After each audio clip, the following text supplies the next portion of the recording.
Tidak usah menghindari keramaian, ayo berbondong-bondong datang ke masjid. Takut itu kepada Allah, jangan takut kepada virus. Apakah memang bisa dipertentangkan ketakutan manusia terhadap suatu hal dengan ketakutan kepada Allah? Iya, pertanyaannya ini memang biasanya atau biasa kita terdengar seperti itu. Padahal tidak harus dipertentangkan antara aneka tidak harus dipertentangkan antara aneka takut itu. Kita lihat dulu, takut itu adalah keresahan menyangkut masa depan. Sedih, keresahan menyangkut masa lalu. Apa yang diresahkan menyangkut masa depan bisa bermacam-macam. Ada orang takut tua, takut tidak lulus ujian, takut hujan, takut mati, takut pada Tuhan. Ada cara yang dianjurkan oleh akal atau oleh agama untuk ditempuh. Takut pada singa, hindari singa. Takut pada Allah, mendekat pada Allah. Takut tidak lulus ujian, belajar. Demikian seterusnya. Nah, corona adalah suatu penyakit yang menakutkan karena bisa mengantar seseorang kepada kematian atau sakit yang parah. Nah, ada caranya untuk menghindar yang diperintahkan oleh Allah. Siapkan diri, ke dokter, dan lain-lain sebagainya. Kita tidak bisa mempertentangkan. Kenapa?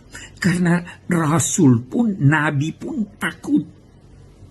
Ketika Nabi Musa bertemu dalam 2 tanda petik dengan Tuhan, waktu beliau akan diangkat menjadi Rasul, salah satu bukti yang dianugerahkan Tuhan kepadanya adalah tongkatnya berubah menjadi ular.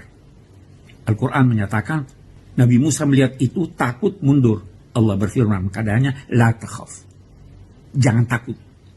Jadi Nabi Musa takut.